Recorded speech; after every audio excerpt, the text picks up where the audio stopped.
Halo, Assalamualaikum warahmatullahi wabarakatuh. Selamat datang di SI, Self Improvement.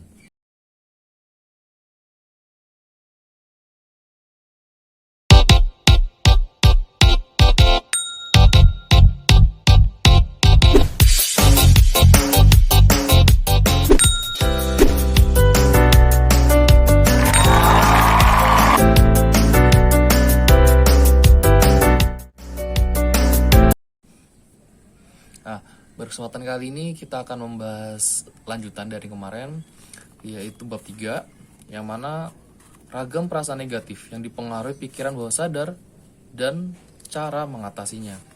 Nah, jadi ini penyakit-penyakit yang dihasilkan oleh pikiran, yang jelas pemikiran negatif ya. Nah, di sini ada pengertian dan jenis-jenis kecemasan. Nah, yang pertama tuh jenis-jenis kecemasannya ya. Nah, jenis kecemasan itu dia ada anxiety disorder atau bisa dibedakan menjadi beberapa macam. Nah, gangguannya pertama itu ada GAD, Generalized Anxiety Disorder atau gangguan kecemasan umum. Lalu ada panic disorder, maksudnya panik yang tidak normal. Ini panik tidak normal kalau teman-teman pernah lihat kayak teman-teman pernah lihat nonton Iron Man yang kedua ke ketiga itu, pada saat menceritakan tentang pengalaman sebelumnya, si Tony dia langsung sesak napas. Nah, itu salah satu contoh dari panik berlebihan. Lalu fobia.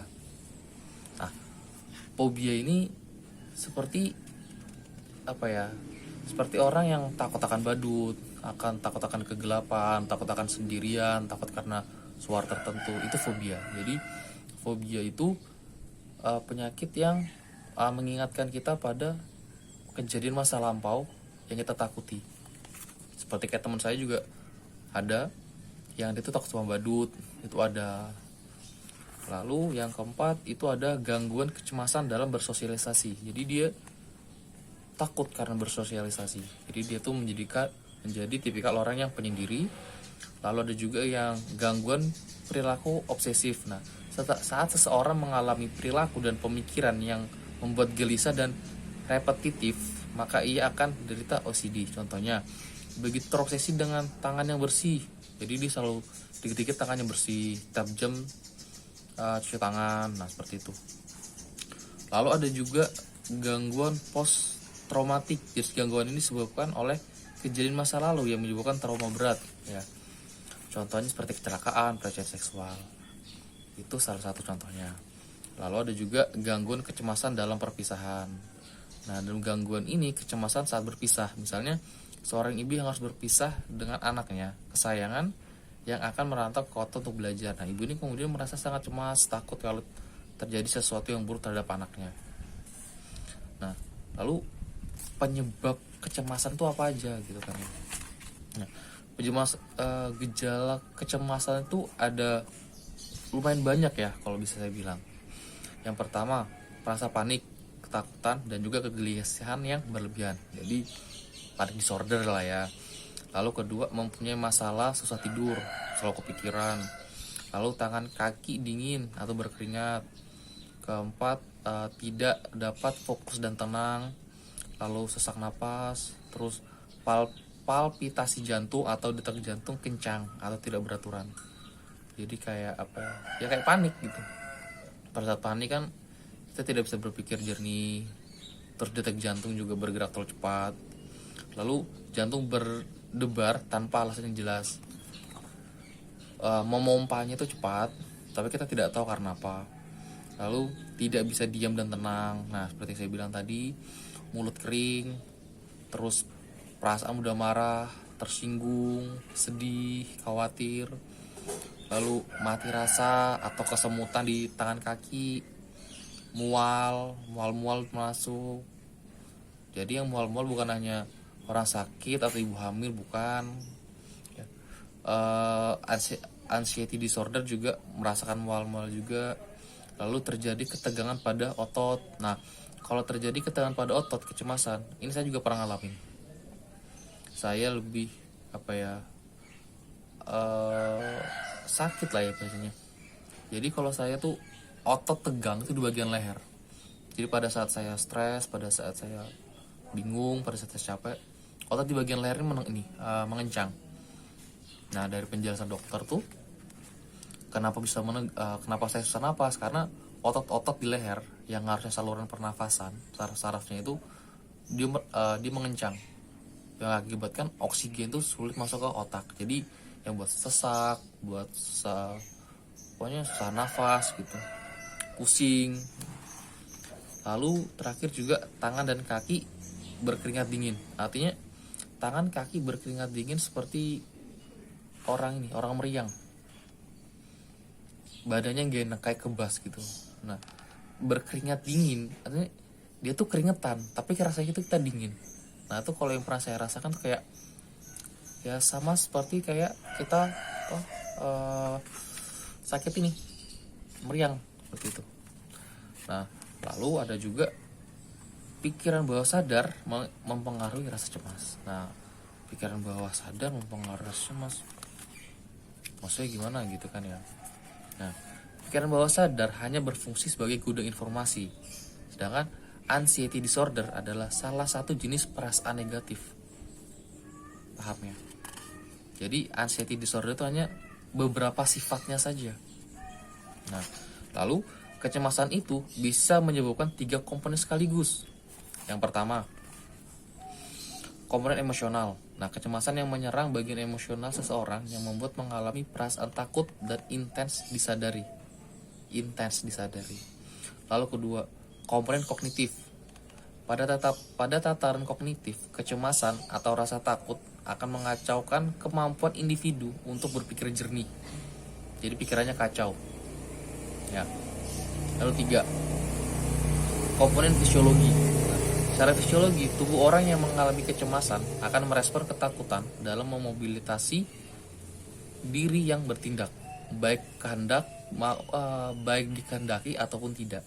Nah, respon fisiologi ketika terjadi kecemasan antara lain detak jantung meningkat, ya, irama nafas lebih cepat, pupil mata melebar, proses pencernaan berhenti, ya, pembuluh darah menyempit, tekanan darah naik, serta kelenjar adrenalin darah meningkat. Nah, adrenalin meningkat artinya memiliki semangat yang lebih gitu. Lalu keempat, itu bahaya perasaan cemas berlebih. Nah, kecemasan berlebih atau anxiety disorder itu juga memiliki bahaya. Yang pertama, gangguan saraf. Nah, itu bahaya tuh teman-teman yang apalagi yang gejala yang sudah saya sebutkan tadi itu. Ada yang mual, ada yang keringat panas dingin, ada yang panas dingin, ada yang bahasanya kayak orang sakit meriang. Itu bahaya tuh, karena bisa mengganggu gangguan dari sistem saraf. Lalu otot menjadi tegang. Nah, kalau praktek di saya itu, pengalaman saya itu di bagian leher, itu bahaya. Lalu pernafasan, ya karena tegang, pernafasan gak lancar. Lalu ada juga beberapa macamnya lagi tuh, kayak contoh penyakit jantung, ya, penyakit gula darah, mengganggu sistem imun, gangguan perut. Nah, gangguan perut ini kayak saya bilang tadi mual, nah itu masuk ke gangguan perut. Lalu ada kesehatan seksual terganggu. Nah, jadi kalau kesehatan seksual terganggu ini, rasa cemas atau khawatir berlebih akan membuat Anda merasa lelah sehingga kurang bergairah untuk berhubungan. Jadi kayak malas-malasan gitu kan, lemas-lemesan gitu. Lalu menjadi lebih cepat tua dan menjadi pelupa. Nah, itu beberapa bahayanya anxiety disorder yang bisa mempengaruhi kesehatan. Pada dasarnya penyakit itu juga berasal dari pikiran kita juga. Penyakit disorder, anxiety disorder. Jadi gangguan saraf itu bisa, gangguan pernafasan, kejang otot, jantung. Nah, itu semua berawal dari pikiran, dari sugesti pikiran kita sendiri. Ya. Jadi kalau pada saat kita capek, kita lemas, itu memang ada kemungkinan itu adalah kesehatan tubuh kita. Nah, tapi kesehatan tubuh kita bisa saja sebagai ini hasil dari pemikiran kita. Jadi yang buat kita sakit, lemas, capek, nggak semangat itu dari pikiran kita sendiri. Nah, bagaimana cara mengatasinya? Ya, perbaiki pola pikir, membuat rutinitas, membuat kebiasaan-kebiasaan baru, gitu ya. Nah, selanjutnya itu ada cara mengatasi anxiety disorder atau kecemasan berlebih. Nah, untuk mengalami kecemasan berlebih itu ada 2 kunci. Pertama, syukur dan ikhlas. Kenapa ikhlas gitu kan? Gini, kurangnya syukur sehingga perasaan cemas dan khawatir lebih mendominasi. Jadi karena kita kurang bersyukur, kita kurang menghargai apa yang kita dapat, kita akan menjadi gangguan tersendiri. Nah, pada saat kita puas dengan sesuatu, kita syukur, kita ikhlas dengan apa yang terjadi, hati kita menerima, pikiran kita menerima, insya Allah semuanya baik-baik aja. Nah, kunci mengatasi rasa cemas berlebih itu adalah rasa syukur dan ikhlas. Ya, ini apapun yang Anda pikirkan, apapun yang terjadi, syukuri saja. Jika tidak sesuai dengan apa yang kita harapkan, ikhlaskan, gitu ya. Nah, terus ini ada beberapa cara untuk mengatasi kecemasan.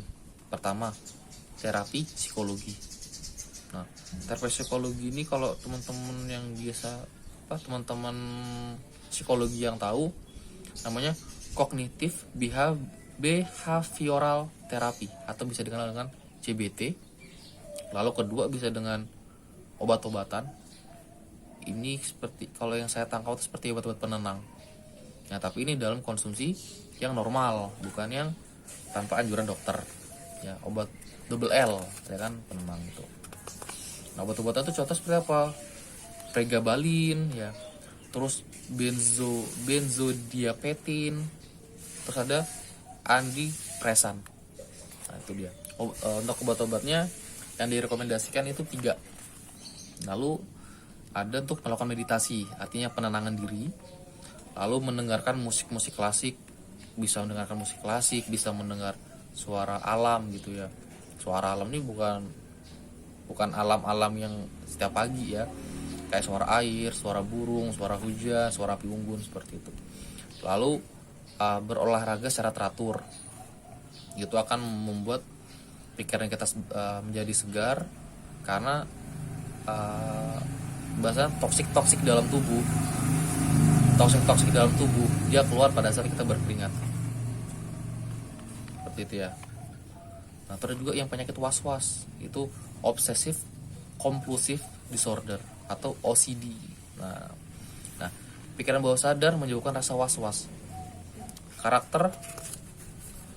Karakteristik rasa was-was ialah muncul di hati serta berhubungan dengan keyakinan dan intuisi. Nah, bahaya tuh. Dampak negatif dari was-was: pertama, mempengaruhi keyakinan. Kedua, membuang-buang waktu. Ketiga, menurunkan rasa percaya diri. Dan juga bagaimana nih cara mengatasi was-was atau OCD ini? Nah, cara menanganinya itu dia pertama, jujur kepada orang terdekat. Jadi sering curhat kepada orang terdekat. Lalu kedua, mintalah orang terdekat untuk selalu mengawasi. Jadi selalu introspeksi dan terbuka kepada orang terdekat.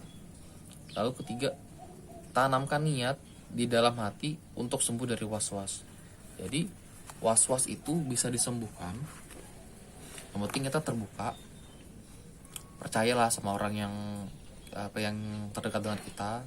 Semua permasalahan kita ceritakan juga. Dan orang terdekat itu harus bisa kita percaya juga untuk menyimpan aib, menyimpan rahasia dan segala macam. Nah, jadi kesimpulan untuk materi kali ini adalah penyakit pada dasarnya memang yang dirasakan oleh tubuh. Akan tetapi semuanya berasal dari pikiran. Pikiranlah yang menggerakkan tubuh untuk sakit.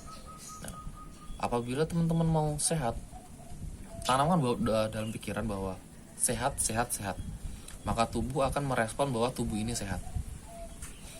Sebaliknya, kalau misalnya teman berpikir aku sakit, aku sakit, aku sakit, tubuh akan merespon sakit. Bagian apa yang di pikiran sakit, itu yang terjadi sakit. Karena kembali semuanya berasal dari pikiran bawah sadar. Pikiran bawah sadar Anda. Ada beberapa anxiety disorder tadi, macam-macam, fobia, was-was juga termasuk, OCD. Jadi kesehatan, penyakit, semua berawal dari pikiran. Oke? Sekian dari saya untuk materi kali ini. Akan kita lanjut di next video selanjutnya. Jangan lupa like, share, comment, and subscribe. Dah, assalamualaikum.